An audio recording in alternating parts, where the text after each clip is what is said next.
leadership creates great workplaces, presented by Jim Kouzes.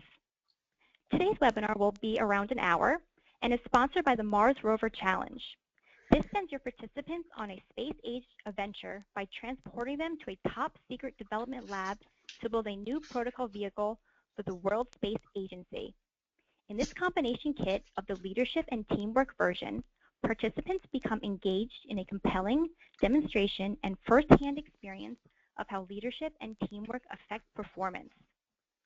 My name is Sarah Schaefer, and I will moderate today's webinar. If you have any questions throughout the webinar, please type them into the questions box.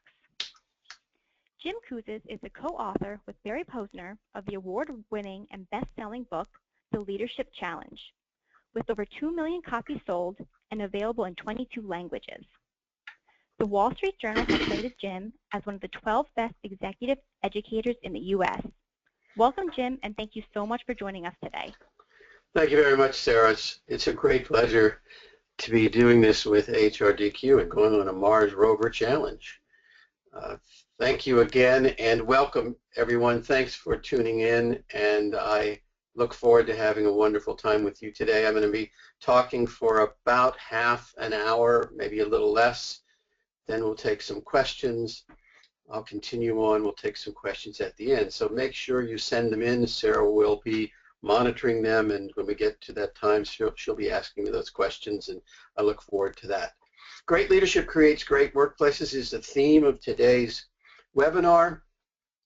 And as I think about this particular topic, I recall a conversation I had with Debbie Coleman, who at the time was a vice president of manufacturing at Apple Computer and is now on the board of directors of Synopsys and other companies as a venture capitalist.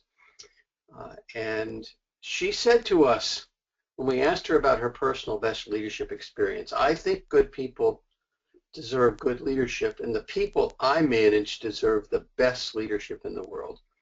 And that's the attitude exemplary leaders have when they are thinking about the people in their organization and their organization's mission, values, and vision. So with that spirit, today I hope that by the end of the session you'll learn the following: the most important driver of workplace engagement, the one attribute that is the foundation of all leadership, and then the 5 practices that matter most in producing positive work attitudes, the factor that most distinguishes leaders from individual contributors, and there is one quality that distinguishes leaders from individual contributors, and then the condition that's most likely to produce personal best leadership experiences, the factor that rules innovation, brand image, acceptance of influence, commitment, and just about everything else in organizations, and how to keep spirits high and hope alive, and finally the secret to success in life.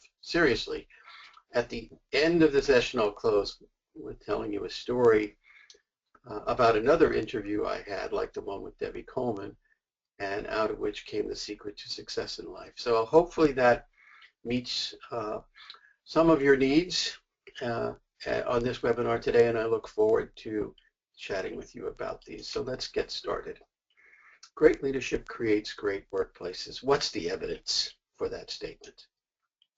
My co-author Barry Posner and I, now about nearly 35 years ago, started a project in which we asked people to tell us about a time when they were at their personal best as a leader. We asked a series of questions, and people responded both in a written case format and then in follow-up interviews.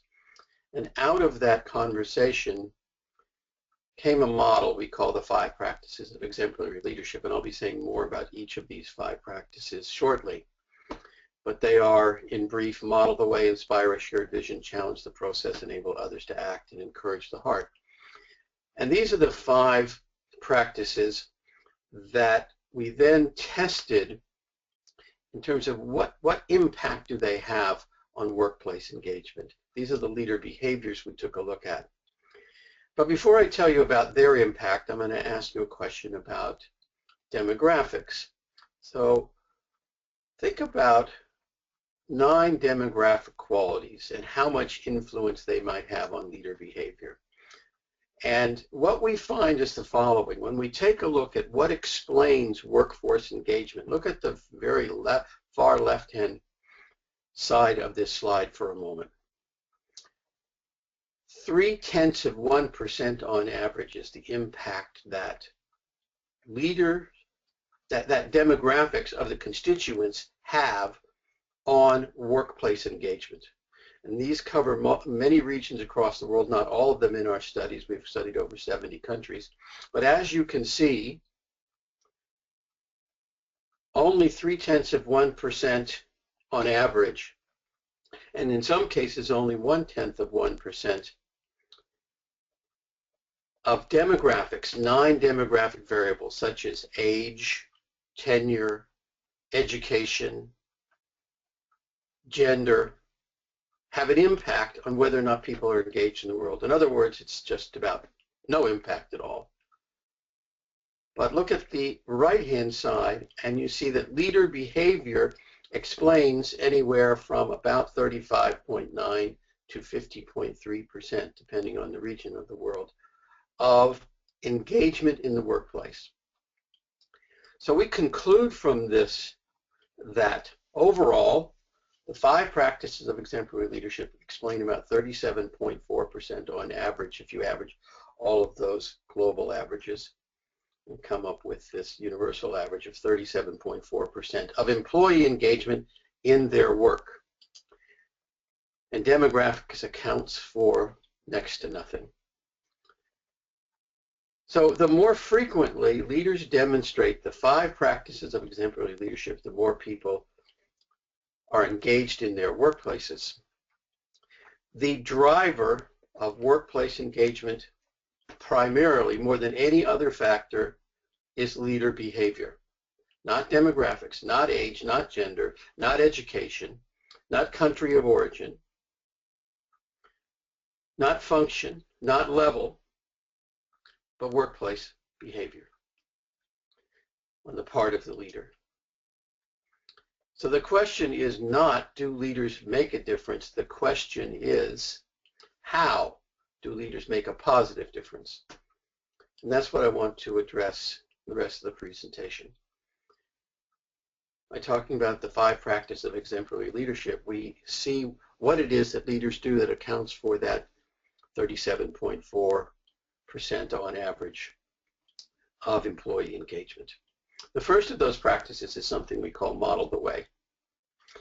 Model the way begins when we get clear about what we stand for and believe in. Ron Sugar, who at the time was the chairman and CEO of Northrop Grumman Corporation, spoke at a seminar for an organization that Barry and I worked with, Northrop Grumman. And when we first did this, and the first time Ron came into the room to address the executives from his company, there was a piano in the corner of the ballroom. We hadn't paid much attention to the piano because we thought, well, perhaps it's just there because it's a ballroom in a hotel and they're going to be doing some function later on in the day, or they forgot to remove it from last night. But we weren't right. Ron walked into the room, sat down at the piano, and played for about 5 minutes. Beautiful music, and then he turned around on the piano bench and he asked the executives that were there for the seminar, why do you think it is that I started my part of the presentation by playing the piano? No one had a response, and we were puzzled by the question, and he said, I started by playing the piano because I wanted you to know something more about me than the fact that I was your chairman and CEO. I was at one time CFO. I'm an engineer by training. I have a PhD. You know all those things. You can look them up on the website. They're on my bio. But I wanted to start by playing the piano because I wanted you to know something more about me as a person. And if I could be doing anything else in my life, it would be to play the piano professionally. But I'm not good enough. We thought he was good enough, but he said, I'm not good enough, but that's what I would rather be doing. And then he paused and he asked the audience the question, He said, leadership is personal. Do the people you lead know who you are, what you care about, and why they ought to be following you? What wonderful questions for all of us as leaders to ask ourselves. Do the people I lead know who I am, what I care about, and why they ought to be following me? What we find in our research is that, as Olivia Lay told us, in order to become a leader, it's important that I first define my values and my principles. You don't have to be chairman of the board. You can be in customer service support and still have the same fundamental foundation about your leadership, and that is your values and your principles. But of course, Barry and I, being in an academic institution, Santa Clara University, we had to demonstrate to ourselves and our colleagues that this just wasn't an opinion of a CEO or a customer support manager. It was held up empirically by the data. So we did some research and we asked people to indicate the clarity they had about their organizational values. That's the vertical axis on the left, and the horizontal axis, clarity about their own values. We asked them to rate that on a scale of 1 to 7, the extent of their clarity about their personal and organizational values. And then we correlated that with employee commitment, one of the measures of employee engagement. And here's what we found. If you ask yourself, where do you think is the highest level of engagement? You got 4 possibilities, from high, high in the upper right-hand corner to low, low in the bottom left-hand corner. And what we found was that the highest level engagement was, as we expected and anticipated, up in the upper right-hand corner, 6.26 on a scale of 1 to 7. Where's the lowest level of engagement? Well, we might suspect it's in the lower left-hand corner, but in fact it's in the upper left-hand corner, 4.87 on a scale of 1 to 7. Not all that different from the bottom left-hand corner of 4.9. And the second highest level of commitment is 6.12 in the bottom right-hand corner, meaning that we can be very clear about the organizational values, but if we're not clear about our own, we're not nearly as committed as if we are clear about our own, but don't know the organizations. Now, how can this be? How can it be that people can be clear about their own values, not clear about the organizations, but be committed? If you think about that question, perhaps you can think about it in this way. Have you ever walked into a place and said to yourself, I don't belong here? Or had the opposite experience and just walk into a place for the first time and it just feels comfortable and you feel like this is home, and you say, I like this place. I feel like I'm in the right place. When we are clear about what we stand for, what we believe in, we are much more likely to have those feelings than if we're not clear about our personal values.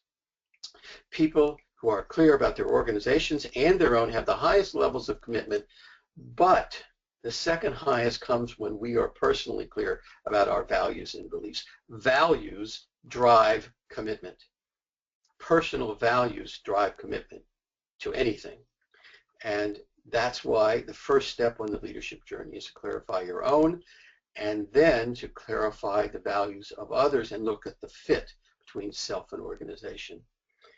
What followed from this interesting peek into commitment in organizations was an investigation of what it was that people looked for and admired in their leaders, the qualities that they looked for. And we had a list of 20, and we asked people to consider this list of 20 qualities and indicate the 7 that were most important to them. And what we found, in short, in one word, was that credibility is the foundation of leadership. Credibility is the foundation of leadership. If people don't believe in the messenger, they will not believe the message. So what's the evidence behaviorally that a leader is credible? What's the evidence that a leader is credible? And the answer we got back from the people we talked to in our research is that you have to practice what you preach, put your money where your mouth is, walk the talk, or do what you say you will do, DWISY with for short. Do what you say you will do. And the S in the middle is really what we have just talked about. The D is about setting an example, following through. One story to illustrate. Steve Skarke, who was brought into Conecuh in Texas to be plant manager, came to a plant and he wanted to make this a world-class plant. And one of the things about being world-class, of course, is that the environment in which people work is of the same quality that the products should be. And he found that that wasn't the case. There was litter in the parking lot. There was litter in the bathrooms, a litter on the floors of the plant. And he wanted people to take responsibility for making it a clean plant. But nothing he said seemed to move people. And so what he did is one day at lunch, he went to a local hardware store and bought a bucket. You see the bucket in the slide. And on it he stenciled world-class plant. And he went out onto the floor when everyone was back from lunch. And he picked up the litter and put it in the bucket, walked over to the trash receptacle when the bucket was full and emptied it, and continued to walk around putting trash in the bucket. And he said not one word when he was done and went back to his office. What do you think happened the next day? Well, his managers went and got their buckets, and they began to follow his lead, and pretty soon the plant was spotless. You have to do what you say you will do, not just exhort people to do it, particularly if that hasn't been the norm in the past. You have to set the example. So modeling the way is about clarifying values by finding your voice and affirming shared values, and then setting the example by aligning actions with those shared values. And one way you can put this into action for yourself is to ask this question of yourself every day. Each day, ask yourself, what have I done today that demonstrates the values that I hold near and dear to me? The second practice, and after this we will take some questions, so if you haven't sent any in yet, please do so. The second of the 5 practices is inspire a shared vision. You're driving down the road, and I woke up this morning in Northern California to fog. So let's say you're driving down the road and there's fog, and you see this sign that it's a windy road ahead. What do you do? Well, if you're like most people that we talk to and pose this question to, they say they slow down, they turn on their headlights, they turn on their windshield wipers if it's particularly heavy, dense fog, they turn off their radio and their any other distractions. They put aside their mobile phone. They focus, grab the steering wheel real tight, lean in, focus their attention. What do you do when the sun shines? The fog's burned off, you get through the fog, you can see for miles. What do? Well, you speed up. You turn the headlights off. Maybe you turn your tunes back on. You maybe can even multitask. You could turn on the radio, turn on the tunes, listen to a podcast. You're more relaxed because you can see far into the distance. Inspiring a shared vision is like that. Leaders need to clear away the fog for people as they're driving, particularly if we want them to go fast.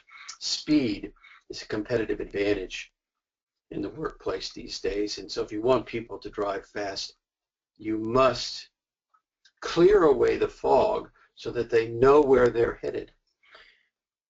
Leaders have to inspire a shared vision by burning off that fog and illuminating what's out into the distance. Vision trumps everything. Nancy Zimpher, president at the time of University of Cincinnati and now at State University of New York, told us.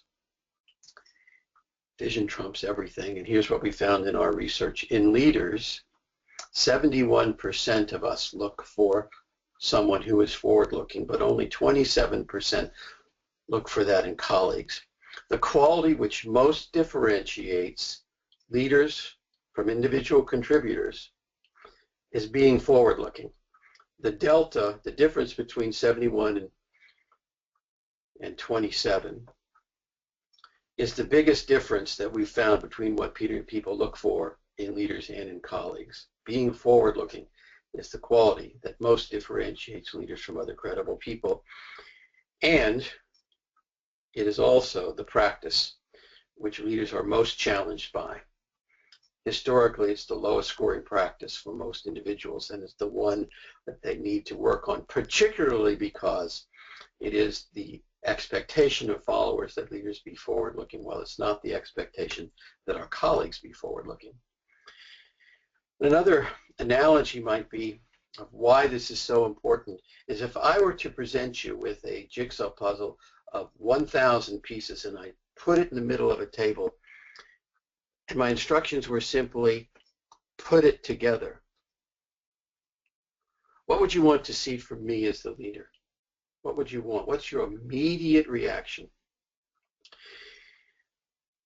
Consistently, the response to that question is, oh, well, show me the box top. What's on the box top? I want to see the picture. Exactly. When we are told, we are given a piece of something and told put it together, we want to see what it's supposed to look like when we're done.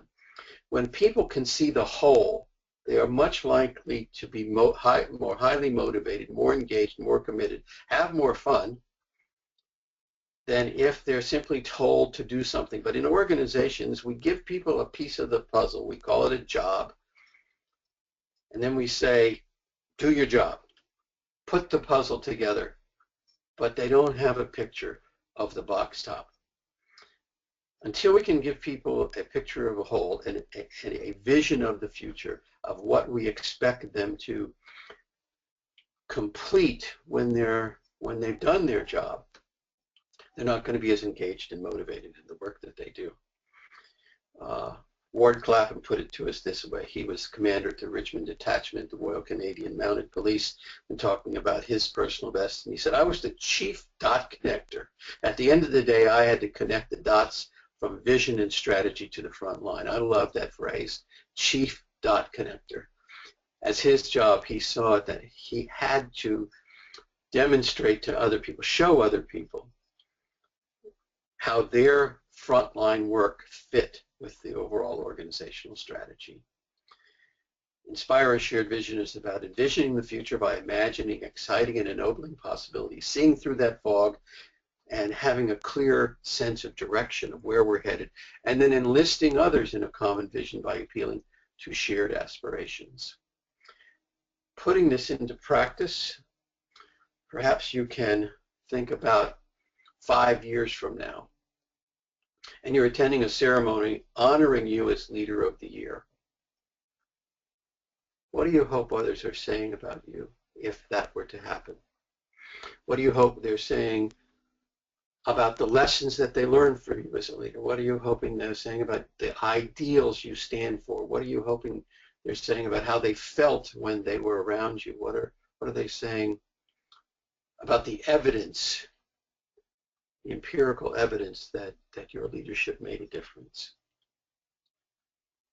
Try that exercise for yourself and those leaders that you work with. Now let's take some questions. All right, great. Yes, we got a couple of great questions coming in. Looks like the first one is from Michael. If a small group of members on your team have lost faith in your leadership, what would be the first steps to reestablishing your credibility and leadership? Michael, that is an awesome question. If they've lost faith in you, the first thing that comes to mind, Michael, is that word credibility. And I think the best place to begin is to have a conversation. One of the things that establishes trust, one of the key elements, trustworthy is the most important element of personal credibility. People feel like they can trust you. One of the things that contributes to trust is opening up and being vulnerable. People tend to like people more whom they know than don't know. There may be people out there you know and don't trust at all, but people tend to trust more people whom they know. And so opening up about yourself and sharing what you just shared. I understand you've lost faith in me. I get the sense that, or whatever the evidence is, whatever the feedback is that you've gotten, and have a conversation about it and ask them for their help. Ask them for their help. Sometimes we see that as a weakness, but if you have demonstrated competence in other ways, then that's one way to begin. Another way to begin is the second most important aspect of credibility is competence. Being seen as someone who knows what they're doing, knows their job. Sometimes competence is a skill issue.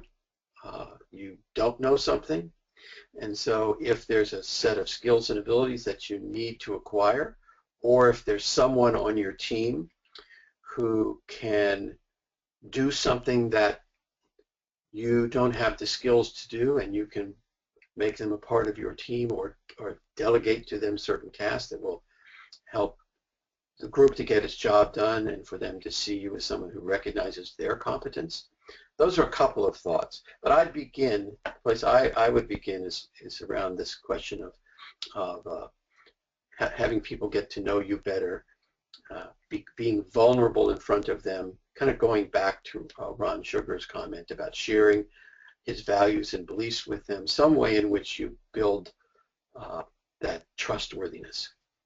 Thanks for that question, Michael. I hope that's a bit of a help. Next question. All right, great. Next one is coming from Tony. How do you handle it when your company has one set of values that is different from your values, or if the walk doesn't match the talk? Great. Thank you. Was that Matthew, Sarah? It was Tony. Tony. Sorry, Tony. Tony, so the really question is two parts. First of all, if the walk doesn't match the talk, and the other one is your values don't match. So if you go back to that, and I'm going to, if you don't mind, it's too many slides back for me to go back, but recall that 2x2. And notice when their 6.26 is the highest level of commitment people have, that's when we're clear about both the organizations and our own. So the first step I would ask myself is a question about, am I clear? I may assume that my values don't fit, but am I clear?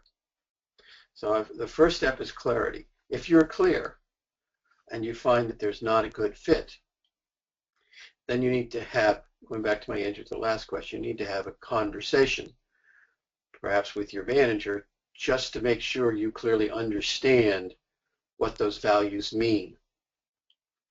So there's one thing to be able to list the values and know what they are, another is to know the meaning behind the statement. And so when we're doing this kind of an exercise with people for the first time, and they're doing a values card sort, and they're clarifying their own personal values, we'll ask people to have a conversation, which we say, just ask, why is this important to you? What makes this important to you? Please give me a little bit more description, because sometimes we hear the same word, we hear it differently. So you take that step, and if in fact you do understand the meaning and you still find that there's not a good fit, then you have a personal choice to make. And this is true for all of us.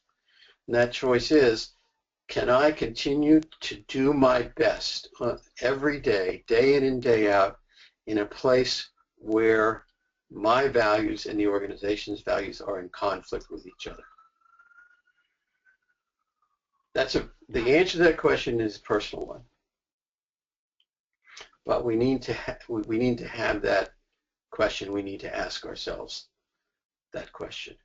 And it may be that you say, you know, I like the work that I do. I like the people I'm working with. And I think I can continue to do my best with the individuals that I'm working with in my team.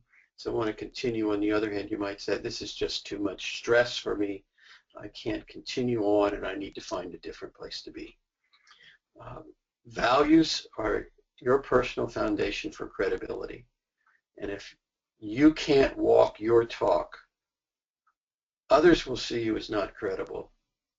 And you will personally question your own commitment to your values. And so those kinds of decisions become very personal ones. But I go through those other steps first.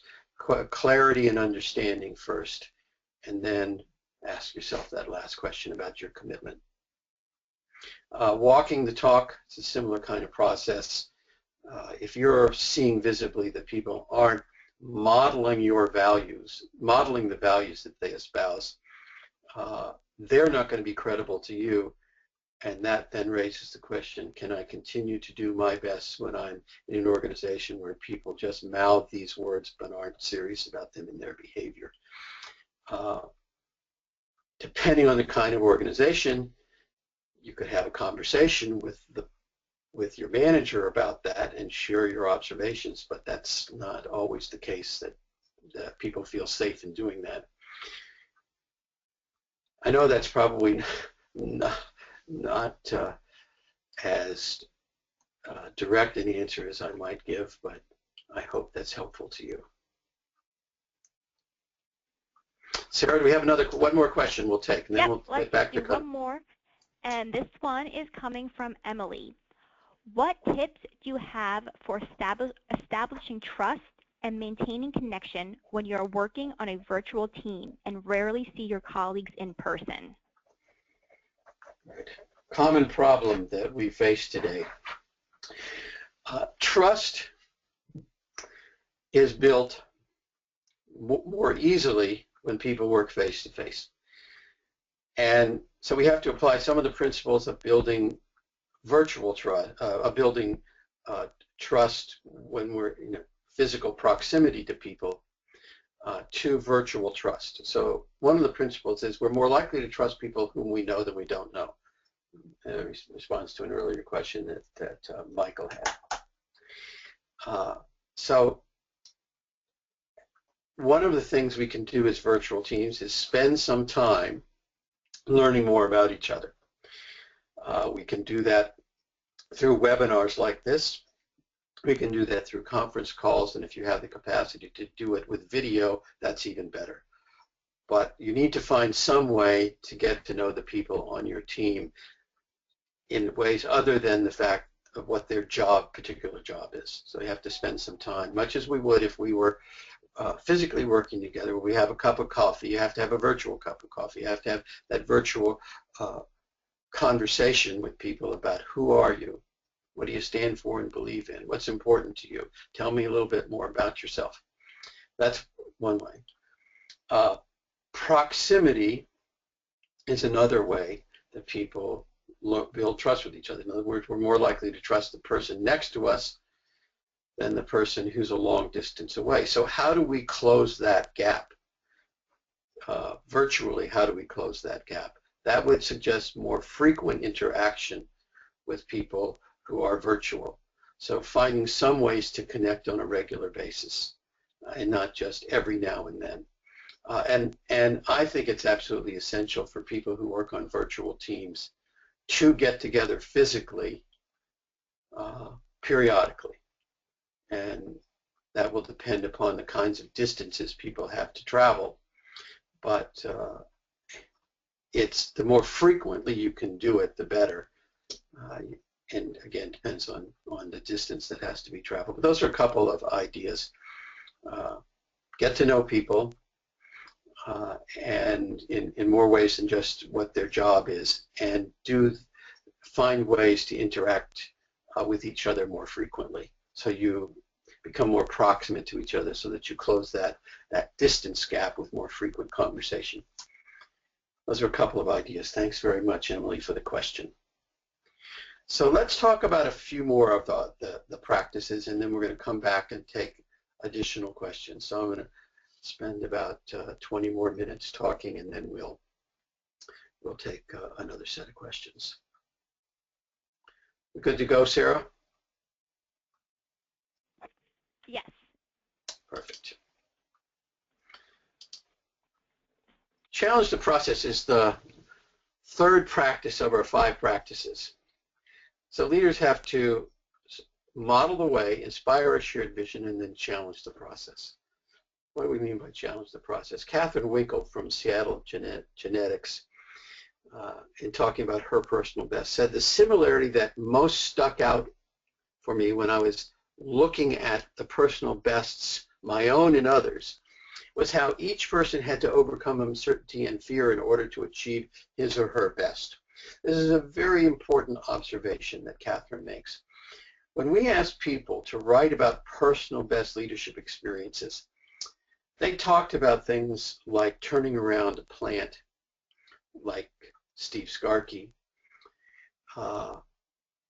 taking an organization that was losing money, was not profitable, and reestablishing profitability in the organization. From Jie Liu in China, she took over a team from a publishing company where she found that the stores where she was selling books, the shelves were bare with books, and people thought she was too young to be doing this work.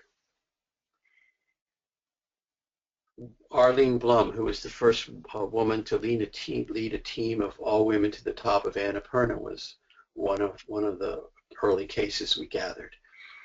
We've had people who were told you have a month to turn around a year to turn around the operation, or we're going to shut it down. And so case after case after case was about challenge, adversity, and difficulty. And yet we'd ask the question, what was your personal best leadership experience? So in talking about personal bests, people told us that the context in which they operated, which they did their best, was challenge, difficulty, adversity. And so we began to see that it was the challenging situation that brought out the best in people. Challenge is the opportunity for greatness. It's the crucible in which leadership is developed. And so we challenge the process by continuously facing that adversity, and we do our personal best when we face that adversity and we are successful in that endeavor. And that's what we talk about when we talk about personal best. The gentleman in the middle of this picture is Don Bennett. Don Bennett has crutch on his one hand, and you can't see, but one of his legs is an artificial leg because he lost that leg in a boating accident. Don is now in his 80s, but when he was 51 years old, he became the first amputee to climb Mount Rainier, 14,410 feet on one leg and 2 crutches. When he came down off that mountain, he said to himself, I'm in the best shape I've ever been in. What am I going to do next? And he decided that he was going to play amputee soccer.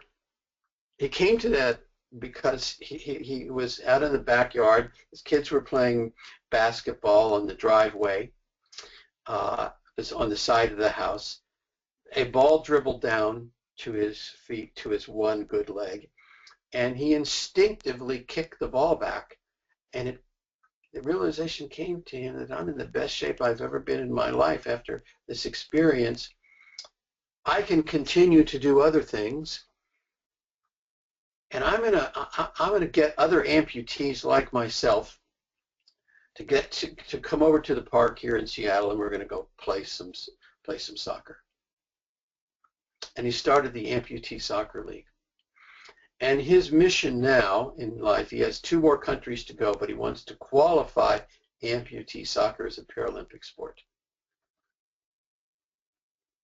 That's challenging the process. First amputee to climb Mount Rainier, and then start the amputee soccer league. He wanted to do something to continue to demonstrate to himself and to other people that you can overcome adversities. That's one of the things that exemplary leaders do. Where do they get their ideas for doing this? Inside organizations, 42 to 62% of ideas, innovative ideas, come from the outside, not from the inside.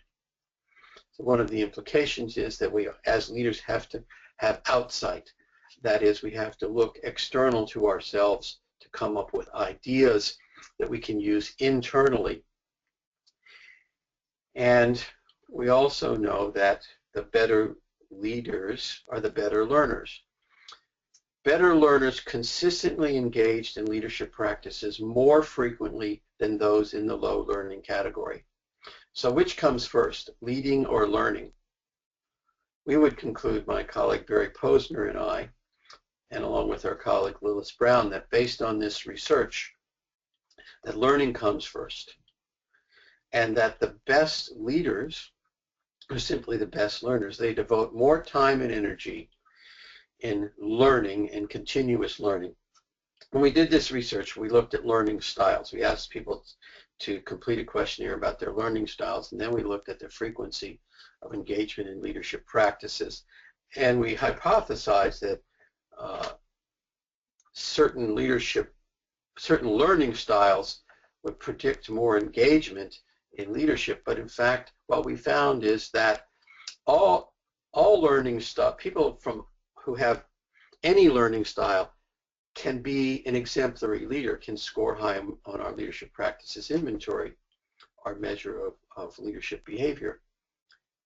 But those who engage in their own particular style of learning more frequently score higher on the LPI.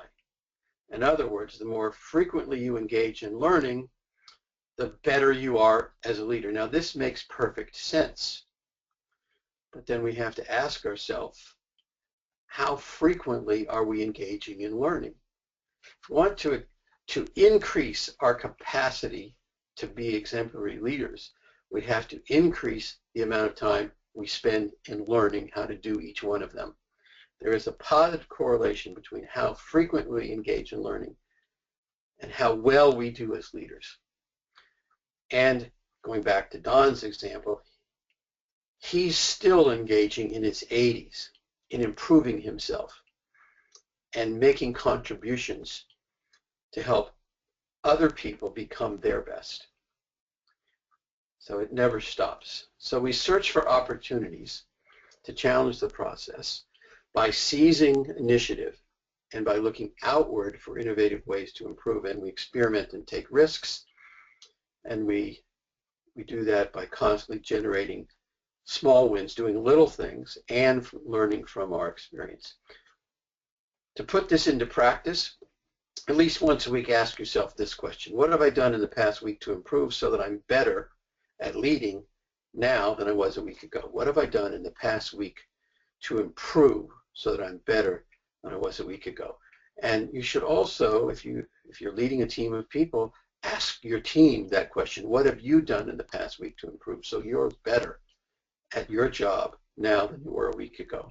Now, the first time you ask them that question, they're going to look at you funny and say, oh, he attended a webinar, or she went to a seminar. And you know, very few people may have an answer, but ask it the next week, and then the third week. It'll take 3 or 4 weeks before everyone will have a response. But if you want to increase the amount of attention people spend to improving themselves, ask this question on a weekly basis for several weeks in a row. And I think you'll find that at the end of the 4th or 5th week, everybody will be giving you an answer. And then they might turn to you and say, so what have you done in the last week to improve so you're better? Then you know it's stuck. The 4th practice, enable others to act. Cora Carmody, who is Senior Vice President at Jacobs Engineering, said to us, it's all about fostering collaboration, building spirited teams, actively involving others, and creating an environment of mutual trust as one of the her observations about personal best leadership. It's all about fostering collaboration and building spirited teams. Collaboration, teamwork, trust is a key part of getting extraordinary things. Back to Don Bennett for a moment. Don Bennett, that amputee, first amputee to climb Mount Rainier, and the person is now working with amputee soccer.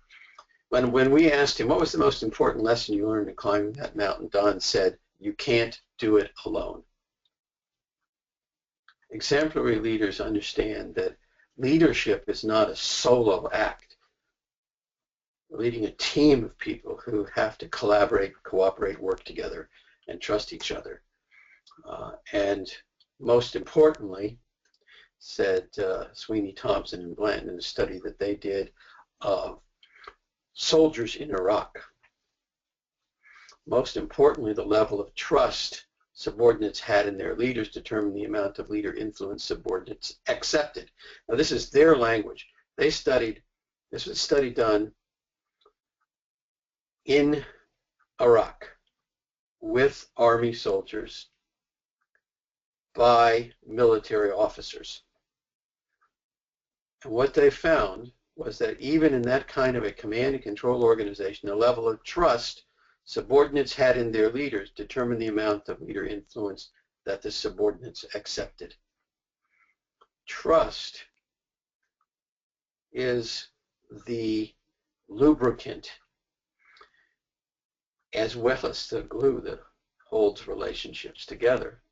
It both lubricates relationships as well as makes it work well together. And if we don't have trust, we will not have high credibility, we will not have effective teamwork, we won't have innovation, because if people don't trust each other inside organizations, they won't come up with new and different ideas to change things. They won't take risks. It rules corporate reputation, it rules personal reputation, and just about everything else. So yeah, we have to have high degrees of trust if we're going to be exemplary leaders. And Lois Skilling, who is CEO of Midcoast Health Services, said to us, if you see the best in people and expect the best, they will deliver. So people will deliver when we as leaders see the best in them. And if you take a look at another bit of research, we asked people the question, what percentage of your talents is utilized by leaders? And then we looked at worst leaders and best leaders. We asked people to look at best leaders and worst leaders. And if you look at the left-hand side, you'll see that the least amount of talent people observed that came out from worst leaders was 2%, from best leaders 40%. That's the least. And the most from worst leaders was 40%, which was the least from best leaders, and 110% from best leaders. And we said, well, you can't give more than 100% of your talent. And people would say, yes, I do. I just did more than even I thought I could do. And so when we look at averages, we look at worst leaders, 31.2% of talent versus 95.1% from best leaders. When we bring out the best in others as leaders, they will, on average, give us nearly all of their talent. We will be utilizing almost all of it, 95.1%. Whereas with worst leaders, we don't even get a third on average. And perhaps it's best put by this plaque, which was on the side of a building in Truckee, California. My wife and I were up in Truckee, here in Northern California, in the mountains, Sierra Mountain, and we were going out to have some lunch, and we found this sign on the side of this building in Truckee, which said, this building is dedicated to the memory of Ignatius Joseph Firpo. What we have done for ourselves dies with us. What we have done for others remains and is immortal. What a wonderful way to remind ourselves that leadership is not about us, the leader. It is about those we serve, those we work with. And when we are seen by others as doing for them, we will live on and have a lasting legacy, a lasting positive legacy. So enabling others to act is about fostering collaboration by building trust and facilitating relationships, and then strengthening others by increasing self-determination and developing competence. bringing out the best in others. So one way to enact this practice of enabling others to act is that before every interaction with every person, ask yourself this question, just as a little reminder. What can I do in this moment to make others feel more powerful, competent, and able to do more than they think they can? Whether it's a 1-minute interaction, a 10-minute interaction, a 1-hour interaction, what can I do in this moment to make that other person that I'm about to have an interaction with, or that group of people, feel more powerful, more competent, and more able to do more than they think they can? And if we would just remind ourselves of this every time we have an interaction, we will do much, much better at enabling others to act and increase their commitment and their engagement in the organization. And the fifth practice, and we'll take some more questions, so hopefully get to more of your questions. Please send them in to Sarah. The fifth practice is encourage the heart. You know, that climb to the top of that mountain is arduous and steep. People sometimes get discouraged. People get tired. And they need from us to feel brave. Shelley Freeman, Regional Vice President at Wells Fargo, said to us, when you encourage people, you make them feel brave. You make them, the word encourage includes the word courage.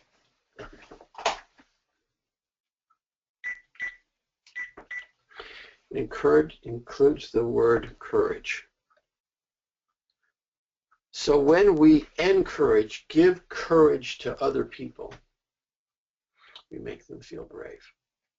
Rachel Argaman, who is CEO of TFE Hotels in Australia, New Zealand, wrote a handwritten note to every one of her 3,000 employees. It took her 4 straight days.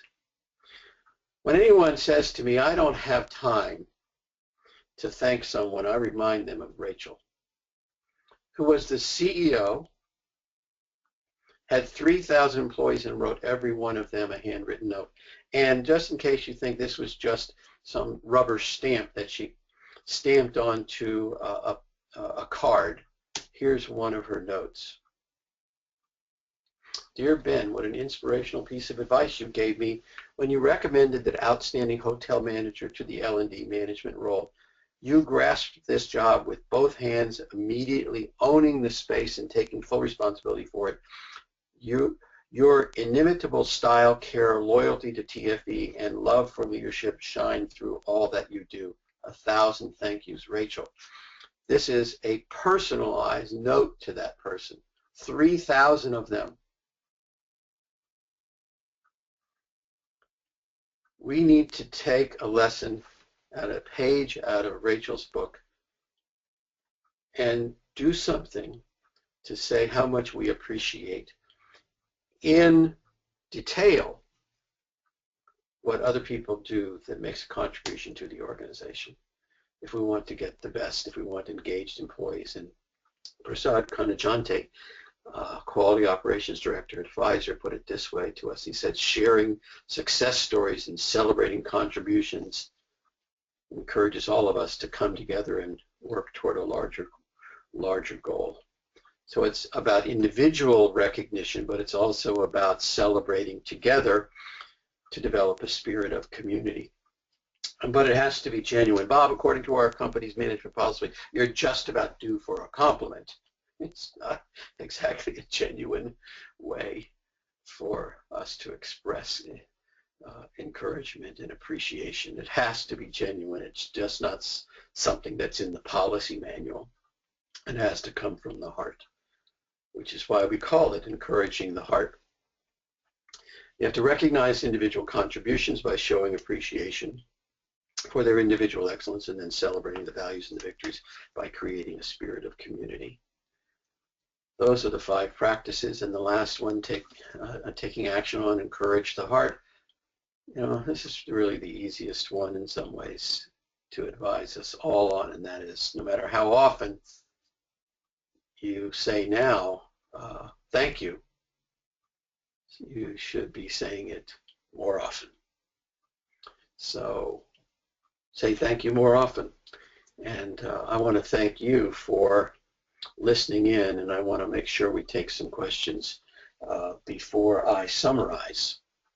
So let's take a few more questions. All right, great. Thank you. We have a ton of questions coming in, so let me just scroll up. All right. All right, looks like our first one is coming from Camille. How can we encourage, yes, correct. How can we encourage leaders to be vulnerable with others? It's hard to convey the value of demonstrating vulnerability.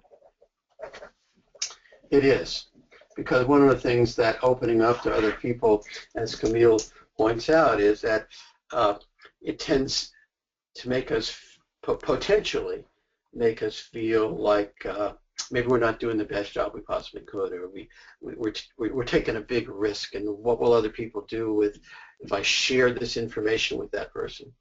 That's where trust comes in. So it goes, in isolation, these things are difficult to do there. That's what we call them, the 5 practices of exemplary leadership, not the 1 practice of exemplary leadership. So Camille, if there's not an environment of trust, that becomes very, very difficult to do. So I'd start with some of the things that are a little simpler to do. Just increasing the amount of conversation people have about some more personal things, like, what did you do over the weekend? What's your favorite hobby? Some things that begin the process of people becoming more acquainted with each other, because just opening up, talking about a problem you have or some personal feeling you have when there hasn't been the trust built up is highly risky. And so I'd start slowly and build that initial foundation first, and then you'll increase the level of comfort people will have with each other. So my advice would be to take it in small steps. All right, wonderful. Thank you. And it looks like our next question is coming from Carol. How can we encourage and celebrate contributions of those on our teams that shy away from public recognition? Right. That's really an important point that Carol is making. Going back to the example of Rachel, she personalized this recognition and did it in a note. So she knew something about what this person had done and was able to personalize it that way. And I think the same thing is true for any kind of celebration. If people shy away from, if you will, being publicly recognized, then it might be better if we made it a more private recognition. On the other hand, if we can do it publicly in a way that kind of honors their shyness by simply having them hear the story about themselves without having to make a comment or a statement, it would be better, because sharing publicly also has another function. It points out to other people that someone like you, when they do something exemplary, can get recognized publicly. But we have to be sensitive to that. It doesn't mean we don't recognize people publicly, but we do need to be sensitive to how we do that. And if indeed the person would really be embarrassed, then I would do it privately. All right, thank you. And it looks like we probably only have time for just one more live question. Yes. And that one is coming from Marlene. How do you maintain transparency and lead through change when your team is impacted over and over again without resolve from senior leadership? What was it? Without resolve, did you say? Yeah, correct. How do you maintain transparency and lead through change when your team is impacted over and over again without resolve from senior leadership? I'm going to have to do a little interpreting of that question. So how can you continue to be transparent when senior management maybe you have a better understanding of this question. I'm struggling a little bit with the question. What's your sense of this, Sarah? Help me out. Well, what we can do is we can just get her email, and then she can email you personally after the session, or if she just wants to type in right now. There was a question that just came in. Oh, they are not supporting the team. That was from Marlene. They're not supporting the team. So, again, this taking it in total. If senior management isn't setting a good example, it's more difficult to do all of these things. If senior management isn't offering support, it's more difficult to do all of these things. My only advice to leaders in those situations is this: even though senior management is not living up to the 5 practices of exemplary leadership, we each need to make sure that we as individual leaders with our team do these things. It's more challenging when we're not in that environment where it's supported, but they expect this of us, even though they're not seeing it or we're not seeing it from senior management. So do this with your team, even if you're not getting that level of support. And I promised I'd tell the secret to success in life, so I just want to do that very quickly if I could. And can I do that, Sarah? Oh, I know yes, of course. Yeah, that's fine. I am trying to, so in summary, we talked about the 5 practices, and you do them more frequently. You'll have more engaged, a more engaged workforce. And I wanted to get to the secret to success in life by telling you one final story. One of the people we interviewed at the very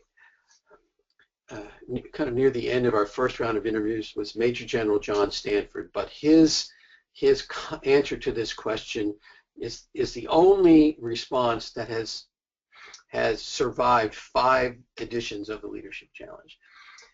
We asked, what do you do to develop leaders for the future? And John said to us, here was a Major General in the United States Army. He said to us, whenever anyone asks me that question, I tell them I have the secret to success in life.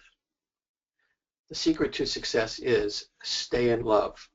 Staying in love gives you the fire to really ignite other people, see inside other people, have a greater desire to get things done than other people. A person who is not in love doesn't really feel kind of excitement that helps them to get ahead and lead others and to achieve. I don't know any other fire, any other thing in life that is more positive and exhilarating a feeling than love is. We did not expect to hear that from a Major General. But he reminds us that leadership is not an affair of the head. Leadership is an affair of the heart. My last piece of advice then is to continue to love them and lead them. Thank you very much, Sarah, for this opportunity to be part of this webinar with HRDQ. Thank you all for listening in. I really appreciate it. And I hope all of you have a great rest of your week. All right, Jim, thank you so much. And on that slide right there, that is the Leadership Challenge, and you can check out that at the website www.leadershipchallenge.com. And that is all the time we have today for some of those live questions. I know there were a ton of unanswered questions that you will get an emailed response to those questions next week. So go ahead and send in any questions now. And while we wait for some of those questions to come in, let me just share a little bit about Leadership Practices Inventory. This is a best-selling and most trusted leadership tool of its generation. The celebrated instrument packages approaches leadership as a measurable, learnable, and teachable set of behaviors. Order the Facilitator Kit and online and print guides at 20% off today. And for a limited time, use coupon code WEBINAR LPI20 at checkout. And if you would like to learn more, you're invited to stay on the line. We're going to be doing a very short product review after this session. So Jim, thank you so much again, and a big thanks to our sponsors, the Mars Rover Challenge. And if your organization is interested in sponsoring an HRDQ-U webinar, you can reach me at sschaefer@hrdq.com. Give your brand a boost and exposure through sponsorship. So we appreciate your time, and we hope you found today's webinar informative. And then please just stay on